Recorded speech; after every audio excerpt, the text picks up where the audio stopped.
नमस्कार, आपका फिर एक बार स्वागत करता हूं उसी कार्यक्रम में जिसका नाम है ऑफ द रिकॉर्ड बातें। वही बातें जो खबरों के पीछे की खबर है, जो दिखाई बताई और सुनाई पढ़ाई नहीं जाती, उसी को लेकर हम आपके सामने आते हैं अपने विश्लेषण के साथ। इंडियन क्रिकेट की बात की जाए तो 1932 से लेके अब तक इंडियन क्रिकेट चेस का खेल ही रहा है। हमेशा बीसीसीआई पर कब्जा करने वाला यही चाहता रहा है कि उसी के पसंद का कैप्टन रहा हो, उसी के खिलाड़ी खेलें उसके मन पसंद के, और वही पूर्ण नियंत्रण चाहता है। और ये आज नहीं, पहले से होते आया है, हर दौर में हुआ है, हर इरा में लोग इसी तरह छाए रहे हैं। हम देखते थे कि किस तरह से डिफरेंट जो जोन्स हैं उनका कब्जा रहता था, कभी साउथ, कभी ईस्ट, कभी वेस्ट और कभी नॉर्थ। ये तो हमेशा होता ही रहा है, लेकिन फर्क सिर्फ इतना है कि कौन कितनी शर्म और हया अपनी आंखों में पाले है और किस तरह से वो अपने आप को इंपोज करता है। 1932 में जब पहली बार भारत ने पहला टेस्ट मैच खेला था, तब उस टीम के, इंग्लैंड में हुआ था वो मैच, और उसके लिए जो यहां से टीम गई थी उसके कप्तान बने थे पटियाला के महाराज। लेकिन उस टीम में जितने खिलाड़ी थे वे सभी कैप्टनसी के दावेदार थे, बनना चाह रहे थे। और इतनी सिर्फ टव्वल हुई कि अंत में वहां जाते जाते जब मैच शुरू होने वाला था, तब जाकर कॉम्प्रोमाइज कैंडिडेट के रूप में सीके नायडू पहले कप्तान बने थे।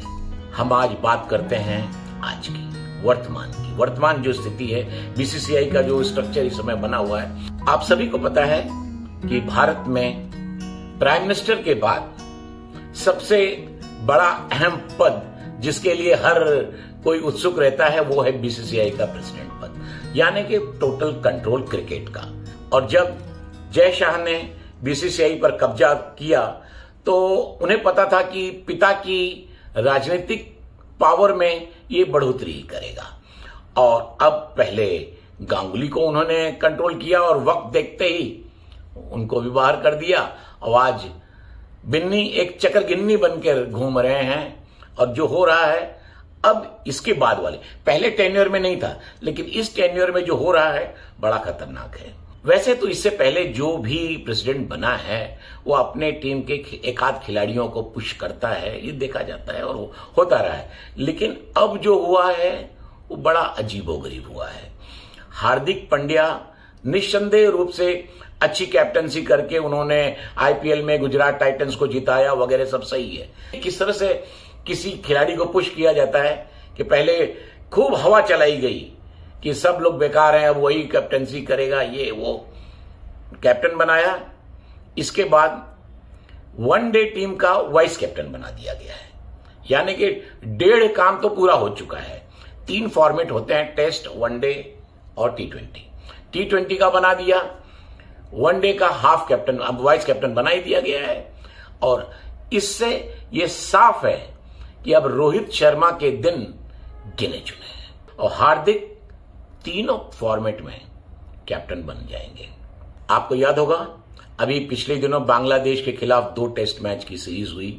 पहले टेस्ट मैच में कुलदीप यादव ने जो धमाकेदार गेंदबाजी की, वहां की पिचें आपको पता है पूरी तरह स्पिन के फेवर में होती हैं और टेलर मेड फॉर स्पिन, और उसमें कुलदीप ने उसी के मुताबिक प्रदर्शन करते हुए पहली इनिंग में 40 रन देकर 5 विकेट लिया, जो कि one of the best performance था उसका। सेकेंड इनिंग में उन्होंने 3 विकेट लिए। इस तरह 8 विकेट ही नहीं ली, अश्विन के साथ खेलते हुए पहली पारी में उन्होंने बहुत अच्छी तरह इनिंग भी संभाली और 40 रन भी बनाए थे। इसके बावजूद मैन ऑफ द मैच मिला था उन्हें। और जब सेकंड टेस्ट मैच के लिए जब पिच और बदतर हालत में थी, सबको पता था, ऐसे हालात में कुलदीप यादव को ड्रॉप करके क्या मैसेज दिया गया। और उस जगह पे खिलाया किसको गया? 35 साल के जयदेव उनाडकट को, गुजरात के। ये कोई जस्टिफिकेशन नहीं है। और शर्मनाक तो यह है कि किसी भी क्वार्टर में इसका विरोध नहीं हो रहा है, कोई भी इसके खिलाफ नहीं बोल रहा है। आज अगर देखा जाए तो सबसे अधिक अगर जगह कोई रखता है तो वो है जसप्रीत बुमराह, और उसके बाद हार्दिक पांड्या भी निश्चित रूप से व्हाइट बॉल के अच्छे खिलाड़ी हैं।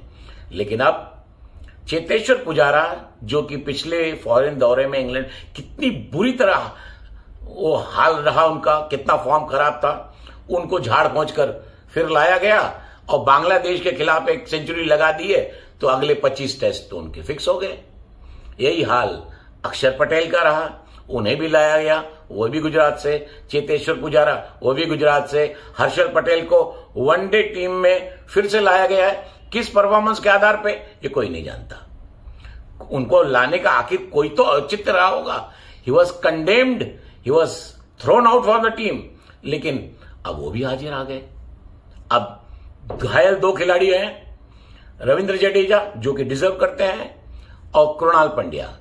आप देखते जाइए, कुछ महीनों के भीतर ये दोनों भी अंदर होंगे। मैं मानता हूं कि टीमों का एक जोन का दबाव होता है, लेकिन इस तरह से सेकंड टेस्ट कुछ भी हो सकता था। 3 विकेट से किसी तरह जीत गए। आप अगर बांग्लादेश के खिलाफ ये हाल है, शॉर्टर फॉर्म में तो आप सीरीज गंवा के आए, टेस्ट में भी गंवा देने वाले थे। क्यों?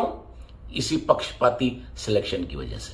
पिछले 2 साल में कोरोना के पहले से जितने मैच हो रहे हैं, सारे सब कुछ अहमदाबाद में होने। मैंने इस उदाहरण के जरिए आपको बताया है कि किस तरह के पक्षपाती व्यवहार से पूरे राष्ट्रीय टीम को इफेक्ट होती है।